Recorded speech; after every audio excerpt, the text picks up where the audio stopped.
Happy Pi Day! To celebrate, let's take a look at the most cylindrical figures in my collection and make a cherry pie cocktail. For this one, you'll need bourbon, brown sugar bourbon, vanilla liqueur, cherry juice, simple syrup, and some pie-shaped ice cubes if you're a big ol' nerd like me. In a shaker with ice, add 3/4 of an ounce of maraschino cherry juice, 3/4 of an ounce of your bourbon of choice, 3/4 of an ounce of a vanilla liqueur, a 1/2 ounce of a brown sugar bourbon, and a 1/2 ounce of simple syrup.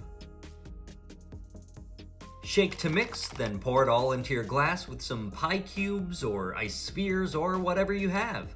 Either way, enjoy. Cheers! I want to start off by saying that I've never actually seen Kamen Rider O's and didn't even know that these were called Candroids until I looked them all up. I simply came across them on my travels in Japan and knew I had to have them, and then went a little overboard acquiring all the versions of this Taka or Hawk Candroid that I could find. It started with the biggest one. Still smaller than a 12-ounce can at only 3 3/4 of an inch tall, but it's definitely a can right down to the tab on top. That tab locks everything in place, so you can't transform it until you pop that top, and it does make a pretty satisfying sound. Now you can start the transformation into that animal mode by unpegging the wings and folding them down, then press these buttons for the spring-loaded wing tips, bring the tail back and unfold the halves, then bring the head down and you're good to go. It's solid, it's chunky, it used to be a can, I really like this. Each Candroid comes with a little plastic metal, but mine was loose when I bought it, so no metal here. I'm not sure if these interact in ways with any of the Kamen Rider figures themselves, but it's a pretty cool piece as it is, especially if you can pick it up for only a few bucks.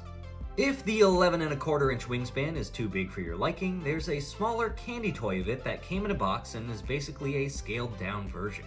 Despite being smaller, this one cost me more than the larger one.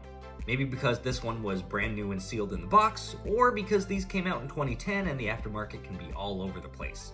Either way, the tab on this one is pretty loose and isn't designed to click into place like the bigger one, so you can just go ahead and start transforming it the same exact way as the larger one. With a wingspan of just under 7.5 inches and the can at 2 1/4, this one is a little more space friendly. I'm pretty partial to smaller figures, so this one was worth the extra cost. This mini one also came in a translucent red version. I'm not sure if this was like a Hyper Hobby exclusive since I got mine loose, but I do love translucent figures, so I'm not going to question it. The only paint here is on the beak and eyes, and it transforms back from animal mode like all the rest, just reversing the steps. The can mode still has the Taka label on the outside, which is a nice touch. Now if you want something even smaller, there were some keychain versions as part of the Ichiban-kuji lottery.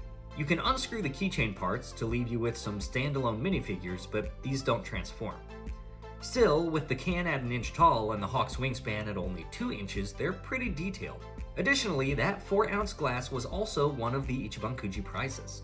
There are a variety of other Candroid designs, like a grasshopper, some dinosaurs, even an octopus. I had a few, but they're long lost in a bin somewhere. But I'm a fan of robots that turn into things. Cans, sushi, all sorts of weird stuff.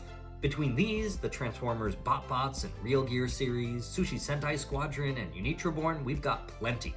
Whether you're into Transformers, Kamen Rider, fun toys, or cocktails, I want to thank you for watching, wish you good luck on your figure hunt, and remind you to always drink responsibly.